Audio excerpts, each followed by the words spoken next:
met my husband through his cousin. His cousin was a co-worker of mine in one of the care homes we used to work together in. And he called me up one day and said, "Hey, I haven't seen you for a while, and why don't we go out to dinner with some of our old co-workers?" Well, I thought, okay, that sounds like fun. Life's going kind of good. I can afford to go out to eat. So we went out to eat, and it was a setup. There were no co-workers. It was his cousin and Jerome, who would end up being my husband later. I was not having it. But, I was polite, and so he didn't know what to order. We went to a Mexican restaurant. Of course, I knew what I wanted, and I ordered it, and as soon as it came, I put hot sauce all over it because obviously the restaurant can't make it hot enough for me to eat. So Jerome is Filipino, so he's not so familiar with what Mexican food is. Well, he is now, but then he wasn't. So he copied me. He ordered the same thing, and he did the same thing. As soon as I was done with the hot sauce, he grabbed it and looked at how much was on mine, and he put the same on his. Oh my goodness. In like less than 5 minutes, his face was beet red, bordering on purple. Like he had sweat and tears, and he was like choking on it. And so it's a Mexican restaurant. We have Coronas, so he started drinking Corona real fast to try to kill the burn. Alcohol just makes it worse. So poor guy, I wasn't very impressed, to say the least. So I told his cousin outside, "Yeah, don't do that again," and no, he can't call me. So we met again about a year and a half later. We ran across each other at another job, and he learned a little bit more how to appropriately behave and things like that. So he was like, "Well, I understand I kind of scared you off, but we could just be friends, right?" So we started being friendly instead. And one thing led to another, and about a year after that, he asked me to marry him. And we got married in June 2006.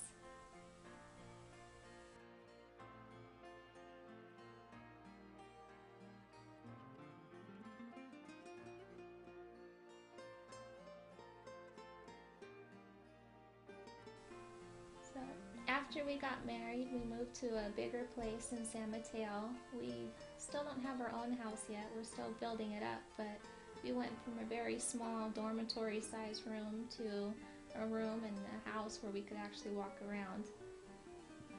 And it wasn't such a dangerous neighborhood anymore. So that was nice. And he helped me to get through my nursing school and a couple fairly big kidney infections and medical complications. And I ended up enrolling in an LVN program, which on the East Coast is a LPN, licensed practical nurse. Here in California, it's a licensed vocational nurse. Basically, it's a nurse who went to school for 2 years and doesn't have a bachelor's degree yet. So that's my halfway point, CNA, LVN, and then I'm going to finish to the RN. And I went to the LVN program in South San Francisco. I graduated in February 2009. During that time, I went to school for 8 hours during the day, and I would work 8 hours after school, Monday through Friday. So I had 16-hour days for 18 months. It was pretty hard. After I graduated, I ended up with kidney failure. I pushed my body to the max, and it couldn't take it. So I was hospitalized after that, but I graduated with honors, and I was working at the Veterans Hospital. I got hired at the Veterans Hospital as a student nurse. Before I had gotten into the nursing program, I had applied to a newspaper ad for the Veterans Hospital. I was always wondering when I was growing up, how am I going to take care of myself, because it's very expensive to have these kinds of disabilities and need to always have medical supplies, and unpredictable if you're going to have a medical emergency or how often you're going to need to see the doctor. Average young adult doesn't have to think about that. They live at home with their mom and dad and often have leftover insurance until they're 21 and hardly ever have to go to the doctor or have an emergency. Well, I had to think about that, so I figured I want to be a nurse. I've always wanted to do that. So I need to figure out how to get in a hospital, not a nursing home, but a hospital where I can have benefits. So when I saw the ad for the VA, I was like, oh God, please let me get it. Please let me get it. That's perfect. That's a federal job. And I was so shocked when I got it. It took about 3 months for them to call me back. I had kind of given up, like, whatever. I'll try again some other time when I have more experience. But they called me.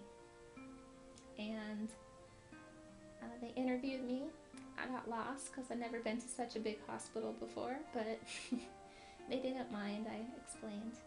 And I was afraid that I was going to have a physical, but because I was being hired as a student, I didn't have to have a physical, so I didn't have to explain. So I kept my health problems to myself, and I worked hard all the way through my nursing program.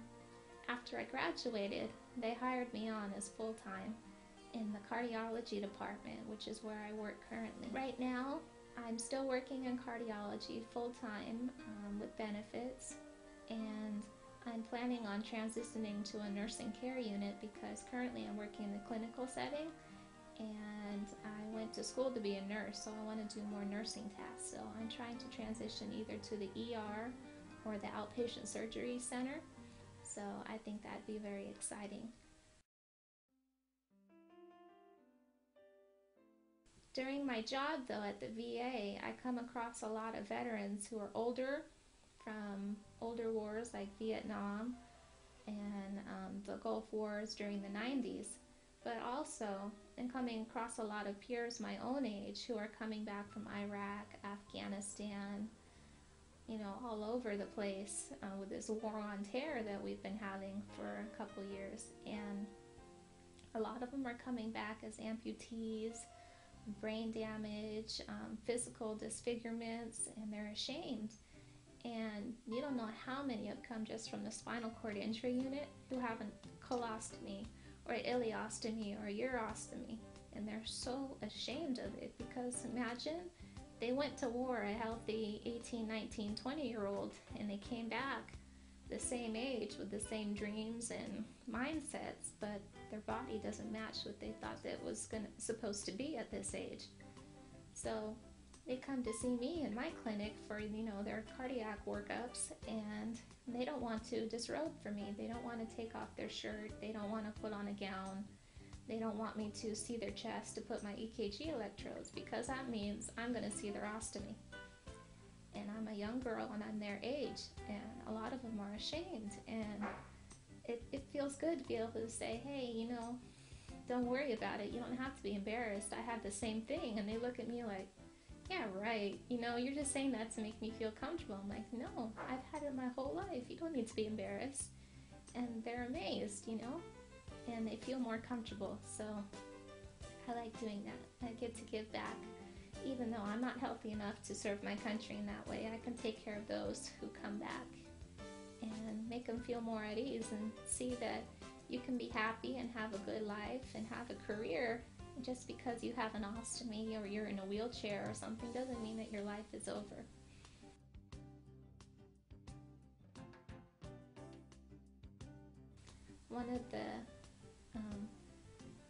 One of the ways that I got through my nursing program that helped me get into the job that I'm in now is I wrote, you don't know how many scholarship essays. If I heard about a scholarship, I applied for it. I mean, nursing school is expensive. The program I just finished was about $22,000, and that was only for a year and a half, so if you can imagine that.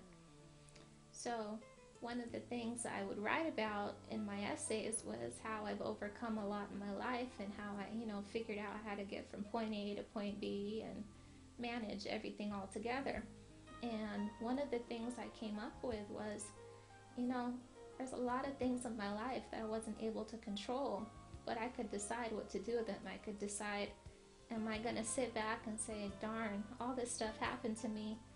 Sucks for me. I'm just going to sit here and wait for somebody to take care of it. Well, that's not going to happen. It's just me. There's no mom and dad to go home and cry to. I have to, you know, suck it up and just do it.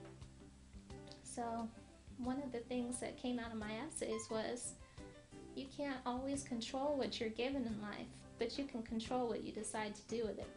So Basically, that means that you can sit back and feel sorry that this happened to you, or you have this, or things aren't going right. Or you can think, how can I make this better? I can't change what happened to me, but how do I make this better? How do I move on? How do I get to where I want to be?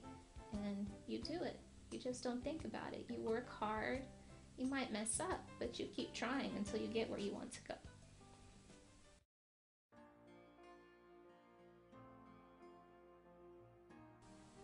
One of the reasons I decided I wanted to be a nurse at an early age, around 6 or 7, is, well, first of all, I wanted to be a doctor. And then I found out I had to go to school for 10 years, and then some more years, and then some more after that, and I figured, that's not going to happen. I don't like school that much. But second of all, I wanted to be a nurse because when I was growing up, obviously my home life was terrible.